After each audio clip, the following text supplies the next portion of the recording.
Hi hello ನಮಸ್ಕಾರ. ನಾನು ನಿಮ್ಮ ಪ್ರೀತಿಯ ಭಾವಜೀವಿ ಭಾವನ. ತುಂಬಾ ಚಳಿ ಇತ್ತು, -5 ಇದೆಯಂತೆ. ಮುಕ್ತಿನಾಥ ದರ್ಶನಕ್ಕೆ ಹೋಗೋಣಂತೆ ಬನ್ನಿ. ತುಂಬಾನೇ ಚೆನ್ನಾಗಿದೆ, ಅದು ನಿಮಗೂ ಕೂಡ ತೋರಿಸ್ತೀನಿ. ತುಂಬಾ ವರ್ಷದ ಕನಸೊಂದು ಈಡೇರಿದ ಆ ಕ್ಷಣ ತುಂಬಾನೇ ಮನಸ್ಸಿಗೆ ಖುಷಿ ಆಗ್ತಿತ್ತು. ಪೋಖ್ರಾದಿಂದ 172 ಕಿಲೋಮೀಟರ್ ಆಗತ್ತೆ ಈ ದೇವಸ್ಥಾನ. ಇಲ್ಲಿ ಜೀಪ್ನಲ್ಲಿ ಹೋಗ್ಬೇಕಾಗತ್ತೆ. ತುಂಬಾನೇ ಚೆನ್ನಾಗಿದೆ. ಹೇಗಿದೆ ಅಂತ ನೀವು ಕೂಡ ನೋಡ್ಕೊಂಡು ಬನ್ನಿ. ನೋಡ್ತಿದ್ದೀರಲ್ಲ, ಆಲ್ರೆಡಿ ಜೀಪ್ ಸ್ಟಾರ್ಟ್ ಆಯ್ತು. ದೂರದ ಬೆಟ್ಟದ ಮಂಜಿನ ಬೆಟ್ಟಗಳು ನಮ್ಮನ್ನ ಕೈ ಬೀಸಿ ಕರೀತಾ ಇತ್ತು. ಏಕೆಂದ್ರೆ ಅಷ್ಟು ಇಷ್ಟಪಟ್ಟು ನಾನು ಈ ದೇವಸ್ಥಾನಕ್ಕೆ ಹೋಗ್ತಿದ್ದೀನಿ.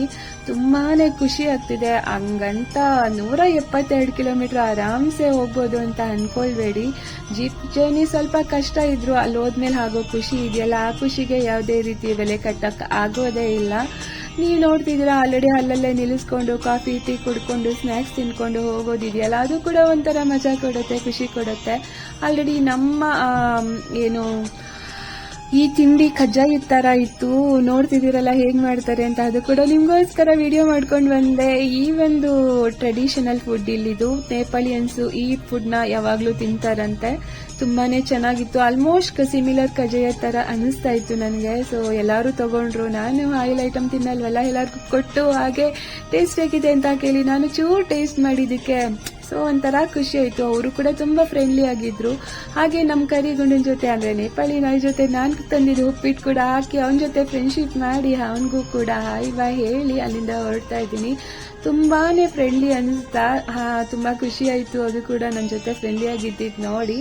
ಹಾಗೆ ಜರ್ನಿ ನೋಡ್ತಿದ್ದೀರಲ್ಲ, ಒಂದ್ ಕಡೆ ಬೆಟ್ಟ ಇದ್ರೆ ಇನ್ನೊಂದ್ ಕಡೆ ಪಾತಾಳ ತರ ನದಿ ಹರಿತಿದ್ರೆ ಆ ಎರಡರ ಮಧ್ಯದಲ್ಲಿ ನಾವು ಜೀಪ್ ಜರ್ನಿ ಇದೆಯಲ್ಲ, ಸ್ವಲ್ಪ ಕಷ್ಟ ಅನ್ಸುತ್ತೆ, ಸ್ವಲ್ಪ ಭಯ ಕೂಡ ಆಗುತ್ತೆ. ಆದ್ರೂ ಆ ಜರ್ನಿ ತುಂಬಾನೇ ಖುಷಿ ಕೊಡುತ್ತೆ. ನನ್ಗಂತೂ ತುಂಬಾನೇ ಖುಷಿ ಆಗ್ತಿತ್ತು. ಸೊ 7 to 8 ಅವರ್ ಜರ್ನಿ ಇತ್ತು. ಪೋಖ್ರಾದಿಂದ ನಾವು ಹೋಗಿರುವಂತ ಮುಕ್ತಿನಾಥ ಟೆಂಪಲ್ ವರ್ಗೂ. ಆ ಜರ್ನಿ ಅಂತೂ ಸಕ್ಕದಾಗಿತ್ತು. ಅಲ್ಲಲ್ಲೇ ಫಾಲ್ಸ್ಗಳು, ಬೆಟ್ಟಗಳು, ಹಿಮದ ರಾಶಿಗಳು ನೋಡ್ತಾ ನೋಡ್ತಾ ಹೋಗೋದಿದೆಯಲ್ಲ, ಅಲ್ಲಲ್ಲೇ ನಿಲ್ಲಿಸಿದಾಗ ಆ ಕಡಕ್ ಚಾಯ್ ಅಂತೂ ತುಂಬಾನೇ ಖುಷಿ ಕೊಡುತ್ತೆ. ಆ ಚಳಿಲ್ ಚಾ ಕುಡೋದಂತೂ ಒಂಥರ ಮನ್ಸಿಗಿತ್ತ ಅನ್ಸುತ್ತೆ. ನಾನಂತೂ ಚಾ ಕುಡಿತಿರ್ಲಿಲ್ಲ, ಅಲ್ಲೋದ್ಮೇಲೆ ನನಗೆ ರೂಢಿ ಆಗೋಯ್ತು. ಅಷ್ಟು ಚೆನ್ನಾಗಿತ್ತು. ನೇಪಾಳಿಯಲ್ಲಂತೂ ತುಂಬಾನೇ ಚೆನ್ನಾಗಿರುತ್ತೆ. ಎಲ್ಲೋದ್ರೂ ಕೂಡ ಚಹಾ ಅಂತೂ ಸಕ್ಕತ್ತಾಗಿ ಮಾಡ್ತಾರೆ. ಅದ್ ಮಿಸ್ ಮಾಡ್ದಲೆ ಟೇಸ್ಟ್ ಮಾಡಿ. ಹಾಗೆ ನೋಡ್ತಿದ್ದೀರಲ್ಲ, ಹೋಗೋ ವ್ಯೂಸ್ ಅಂತೂ ವಾವ್, ಅದ್ಭುತ ಅನಿಸ್ತು. ಮುಕ್ತಿನಾಥ ದರ್ಶನ ಅಂದ್ರೆ ಹಾಗೆ ತುಂಬಾನೇ ಖುಷಿ ಕೊಡುತ್ತೆ. ಹಿಮದ ರಾಶಿಗಳ ಬೆಟ್ಟದ ಮಧ್ಯದಲ್ಲಿ ನಮ್ಮ ಒಂದು ದೇವ್ರನ್ನ ನೋಡೋದೇ ಒಂದು ಚೆಂದ ಅನಿಸ್ತು. ಹಾಗೆ ಹಿಂದೂ ಹಾಗೂ ಬೌದ್ಧ ಧರ್ಮಕ್ಕೆ ಸಂಬಂಧಿಸಿದಂತಹ ದೇವಸ್ಥಾನ ಇದು. ಮುಕ್ತಿನಾಥ ದರ್ಶನ ಅಂದ್ರೆ ಒಂಥರ ಚೆಂದ. ಹಿಮಾಲಯ ಪರ್ವತಗಳ ತಪ್ಪಲಿನಲ್ಲಿ ಅನ್ನಪೂರ್ಣ ಎಂಬ ಪರ್ವತದಲ್ಲಿರುವಂತಹದ್ದು. ಹಾಗೆ ಸಮುದ್ರ ಮಟ್ಟದಿಂದ 12,300 ಅಡಿ ಎತ್ತರದಲ್ಲಿರುವಂತಹ ಸ್ಥಾನವಾಗಿದ್ದು ತುಂಬಾನೇ ಸುಂದರವಾಗಿರುವಂತಹ ದೇವಸ್ಥಾನ. ಹಿಮದ ರಾಶಿಗಳ ಮಧ್ಯೆ ಇರುವಂತಹ ಈ ದೇವಸ್ಥಾನವನ್ನ ನೋಡಲು ತುಂಬಾನೇ ಖುಷಿ ಆಗತ್ತೆ. ಈ ದೇವಾಲಯ ಅಂತೂ ಲಕ್ಷ್ಮೀನಾರಾಯಣ ಹಾಗೂ ಬೌದ್ಧರು ಅವಲೋಕಿತೇಶ್ವರ ಎಂದು ಪೂಜಿಸ್ತಾರೆ. ಈ ದೇವಸ್ಥಾನದ ಹಿಂಭಾಗ 108 ನದಿ ತೀರ್ಥವಿರುವಂತದ್ದು. ಹಾಗೆ ನಿಮ್ಮಲ್ಲಿ ನೋಡುತ್ತೀರಾ, ತೋರಿಸ್ತೀನಿ. ಅದು ಕೂಡ ಇಲ್ಲಿ ಸ್ನಾನ ಮಾಡಿದ್ರೆ ಸಕಲ ಪಾಪ ಕರ್ಮಗಳು ನಿವಾರಣೆಯಾಗುತ್ತೆ ಅಂತ ಕೂಡ ಹೇಳಲಾಗುತ್ತದೆ. ಹಾಗೆ ಹಿಂದೂ ಧರ್ಮದ ತುಂಬಾನೇ ನಂಬಿಕೆಯಿಂದ ಬಂದು ಇಲ್ಲಿ ಎಲ್ಲಾ ಜನರು ಬಂದು ಸ್ನಾನ ಮಾಡಿ ಆ ದೇವಸ್ಥಾನಕ್ಕೆ ಪೂಜೆ ಸಲ್ಲಿಸಿ ಹೋಗಿರುವಂತಹದ್ದು. ಹಾಗೆ ಇಲ್ಲಿನ ಬಂದುಕೊಂಡ ಕೆಲಸಗಳು ಕೂಡ ಆಗುತ್ತೆ ಅಂತ ಹೇಳ್ತಾರೆ. ನಾನು ಆಲ್ರೆಡಿ ನೋಡ್ತಿದ್ದೀರಾ, ಅಲ್ಲಿಂದ ಬಂದು ಜೀಪಿಂದ ಇಳಿದು ಆಲ್ರೆಡಿ ನಡ್ಕೊಂಡು ಹೋಗ್ತಾ ಇದ್ದೀನಿ. ಇಲ್ಲಿಂದ ಓನ್ಲಿ 1-2 ಕಿಲೋಮೀಟರ್ ಹೋಗ್ಬೇಕಾಗತ್ತೆ ನಡ್ಕೊಂಡು. ತುಂಬಾನೇ ಚೆನ್ನಾಗಿದೆ. ಸೊ ಸೀಸನ್ ಅಲ್ಲಿ ಬಂದ್ರೆ ತುಂಬಾ, ಈಗ ನೀವೇನ್ ಬೆಟ್ಟಗಳು ನೋಡ್ತೀರಾ ಅದ್ರ ತುಂಬಾ ಸ್ನೋಫಾಲ್ ಇರುತ್ತೆ ಅಂತ ಕೂಡ ಹೇಳ್ತಾರೆ. ಸೊ ನಾವು ಹೋದಾಗ ಬೇಸಿಗೆ ಆಗಿದ್ರಿಂದ ಅಷ್ಟೇನು ಮಂಜು ಕಾಣಿಸ್ತಿಲ್ಲ. ಬೆಟ್ಟ ಕೂಡ ಹತ್ತೋಕೆ ಅಷ್ಟೇನು ಕಷ್ಟ ಅನ್ಸಲ್ಲ. ಖಂಡಿತ ಹತ್ಬೋದು, ತುಂಬಾನೇ ಆಗಲ್ಲ ಕೈಲಿ ಅಂದೋರು. ನೀವಲ್ಲಿ ಡೋಲಿ ಹಾಗೆ ಕುದುರೆಗಳನ್ನ ಯೂಸ್ ಮಾಡ್ಕೋಬಹುದು. ತುಂಬಾನೇ ಅಲ್ಲಿ ಏನು ಡೋಲಿಗೆ ಹಾಗೆ 500 ಇರುತ್ತೆ. ತುಂಬಾ ಕಷ್ಟ ಏನಿಲ್ಲ, ಆರಾಮ್ಸೆ ಹತ್ಬೋದು. ತುಂಬಾನೇ ಖುಷಿ ಕೊಡುತ್ತೆ ಹತ್ತೋವಾಗ ಕೂಡ. ಸುತ್ತಲೂ ವ್ಯೂಸ್ ನ ನೋಡ್ತಾ ಇತಿಹಾಸ ಏನಪ್ಪಾ ಅಂದ್ರೆ, ಜಲಂಧರ ಎಂಬ ರಾಕ್ಷಸನ ಪತ್ನಿ ವೃಂದ ಮಹಾನ್ ಪತಿವ್ರತೆ ಆಗಿರ್ತಾಳೆ. ವಿಷ್ಣುವಿನ ಭಕ್ತಿ ಕೂಡ ಆಗಿರ್ತಾಳೆ. ಈಕೆಯ ಗಂಡ ದೇವತೆಗಳಿಗೆ ತುಂಬಾನೇ ತೊಂದರೆ ಕೊಡ್ತಿರ್ತಾನೆ. ಶಿವನ ರೂಪದಲ್ಲಿ ಬಂದು ಪಾರ್ವತಿಯನ್ನು ಒಲಿಸ್ಕೊಳ್ಳಕ್ಕೆ ಪ್ರಯತ್ನ ಪಡ್ತಿರ್ತಾನೆ. ಆಗ ಪಾರ್ವತಿ ದೇವಿ ಶಿವನಿಗೆ ಹೇಳ್ತಾಳೆ, ಇವನನ್ನ ಸಂಹಾರ ಮಾಡು ಅಂತ. ಜಲಂಧರ ಹಾಗೂ ಶಿವನ ಮಧ್ಯೆ ತುಂಬಾ ಭಾರಿ ಯುದ್ಧ ನಡೆಯುತ್ತದೆ. ಹಾಗೆ ಜಲಂಧರನ ಸಂಹಾರ ಮಾಡೋಕ್ ಸಾಧ್ಯನೇ ಆಗಲ್ಲ. ಯಾಕೆ ಅಂದ್ರೆ ಜಲಂಧರನ ಪತ್ನಿ ವೃಂದ ಪತಿವ್ರತೆ ಆಗಿರುವುದರಿಂದ ಕಾರಣ ಜಲಂಧರಿಗೆ ತುಂಬಾ ಶಕ್ತಿಯುತವಾಗಿರ್ತಾನೆ.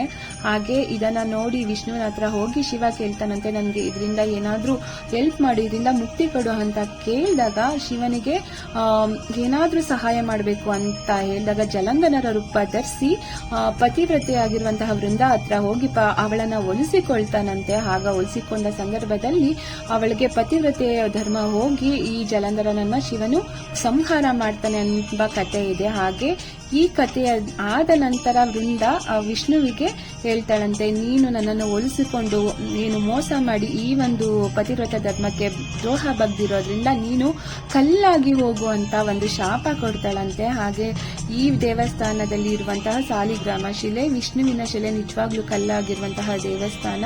ಇಲ್ಲಿ ತುಂಬಾನೇ ಸತ್ಯವಾಗಿ ನಾವು ಅನ್ಕೊಂಡ ಕೆಲಸಗಳೆಲ್ಲ ಆಗತ್ತೆ ಅಂತ ಹೇಳ್ತಾರೆ. ಹಾಗೆ 108 ದೇವಸ್ಥಾನದ ಹಿಂಭಾಗ ನೋಡ್ತಿದ್ದೀರಲ್ಲ, 108 ಒಂದು ಕೊಳ ಇದೆ, 108 ಏನು ತೀರ್ಥಗಳು ಬರುತ್ತೆ. ಇಲ್ಲೆಲ್ಲ ಸ್ನಾನ ಮಾಡಿ ನಮ್ಮ ಒಂದು ಪಾಪಕರ್ಮಗಳನ್ನ ಕಳ್ಕೊಂಡು ಇಲ್ಲಿಂದ ಹೋದ್ರೆ ತುಂಬಾನೇ ನಮ್ಮ ಅಂದುಕೊಂಡ ಕೆಲಸಗಳಾಗತ್ತೆ. ಈ ಒಂದು ದೇವಸ್ಥಾನನೇ ತುಂಬಾನೇ ಚೆನ್ನಾಗಿದೆ, ನೋಡುವಂತ ಪ್ಲೇಸ್ ಕೂಡ ಹೌದು. ಹಾಗೆ ಟ್ರಕ್ಕಿಂಗ್, ಟ್ರಾವೆಲಿಂಗ್, ಈ ಒಂದು ಜರ್ನಿ ತುಂಬಾ ಇಷ್ಟ ಆಗತ್ತೆ. ಎಲ್ಲ ವಯೋವೃದ್ಧರಿಗೂ, ಎಲ್ಲ ವಯೋಮಾನದವರಿಗೂ ಕೂಡ ತುಂಬಾನೇ ಖುಷಿ ಕೊಡುತ್ತೆ ಈ ದೇವಸ್ಥಾನ.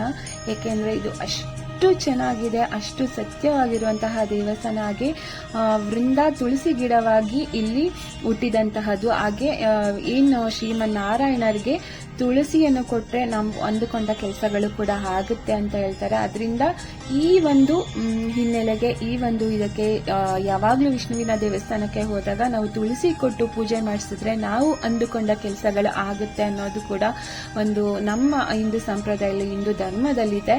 ಹಾಗೆ ನೀವು ನೋಡ್ತಿದ್ದೀರಲ್ಲ, ಅಲ್ಲಿನ ದೇವಸ್ಥಾನದ ಸುತ್ತಮುತ್ತ ಇಲ್ಲಿರುವ ವಾತಾವರಣ ಅಂತೂ ನಿಜವಾಗ್ಲೂ ಅದ್ಭುತವಾಗಿತ್ತು.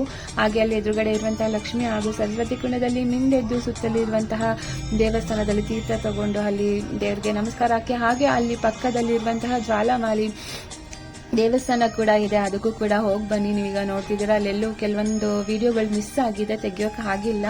ಖಂಡಿತ ಮಿಸ್ ಮಾಡದೆ ಅಲ್ಲೊಂದು ದೇವಸ್ಥಾನಕ್ಕೆ ಹೋಗಿ ಬನ್ನಿ. ಹಾಗೆ ಬೌದ್ಧ ಹಾಗೂ ಹಿಂದೂ ದೇವ್ರನ್ನ ಒಟ್ಟಾಗಿ ಪೂಜಿಸುವಂತಹ ದೇವಸ್ಥಾನ ಕೂಡ ಹೌದು, ತುಂಬಾನೇ ಚೆನ್ನಾಗಿದೆ. ಬೌದ್ಧ ಧರ್ಮದವರು ಕೂಡ ತುಂಬಾ ಜನ ಬರ್ತಾರೆ. ಅಲ್ಲಿನ ವ್ಯೂಸ್ ಅಂತೂ ನೋಡ್ಲಿಕ್ಕೆ ಆಹಾ ಸ್ವರ್ಗ ತರ ಇತ್ತು.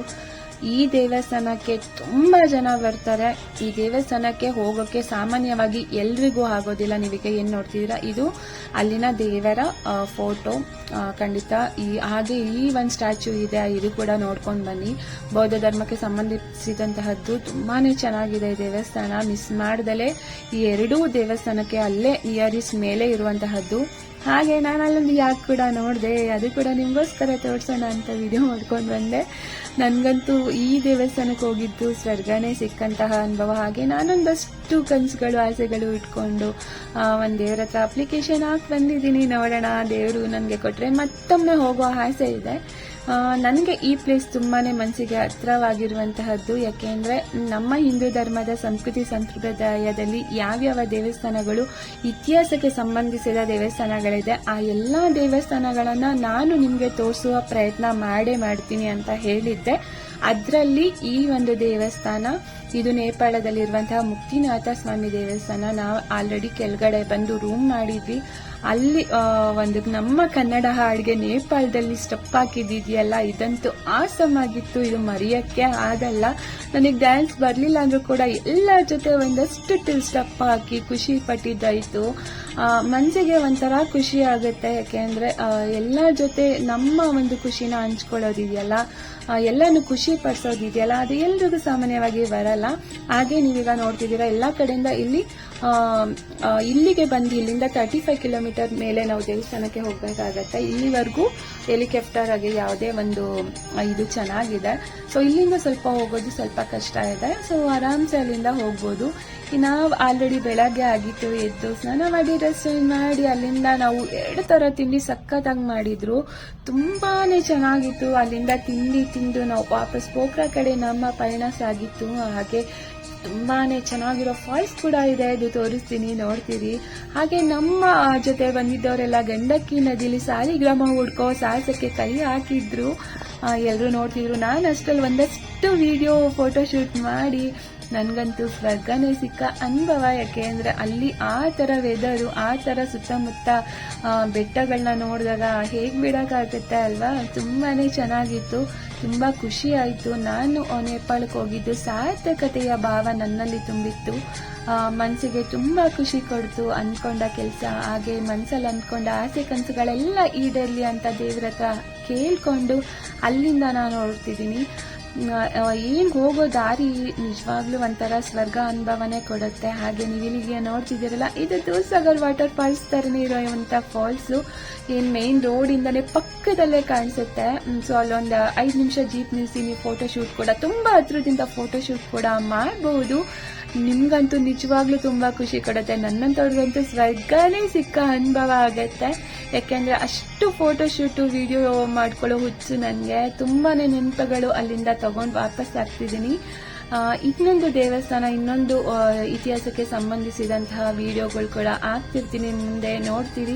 ನಿಮಗೆ ಇಷ್ಟ ಆಯಿತು ಅಂದರೆ ಸಪೋರ್ಟ್ ಮಾಡಿ, ಶೇರ್ ಮಾಡುವ ಮುಖಾಂತರ ಇನ್ನಷ್ಟು ಜನಗಳಿಗೆ ತಲುಪಲಿ ಅನ್ನೋದು ನನ್ನ ಆಸೆ. ನನ್ನ ಹಿಂದೂ ಸಂಪ್ರದಾಯ, ನಮ್ಮ ಹಿಂದೂ ಧರ್ಮ ಉಳಿಲಿ ಅನ್ನೋದು ನನ್ನದೊಂದು ಪುಟ್ಟ ಕನಸು. ಅದ್ರ ಜೊತೆಗೆ ಒಳ್ಳೊಳ್ಳೆ ದೇವಸ್ಥಾನಗಳನ್ನ ತೋರಿಸ್ತಿದ್ದೀನಿ. ಹಾಗೆ ಇದೇ ಥರದ ದೇವಸ್ಥಾನಗಳು ವಿಡಿಯೋಗಳು ನನ್ನ ಒಂದು ಟ್ರಾವೆಲಿಂಗ್ ವರ್ಲ್ಡ್ ಭಾವನ ಅನ್ನುವ ಯೂಟ್ಯೂಬ್ ಚಾನಲಲ್ಲಿ ತುಂಬಾ ಇದೆ. ವಾಚ್ ಮಾಡಿ, ಸಪೋರ್ಟ್ ಮಾಡಿ. ನನಗಂತೂ ಈ ದೇವಸ್ಥಾನ ತುಂಬ ಖುಷಿ ಕೊಡ್ತು.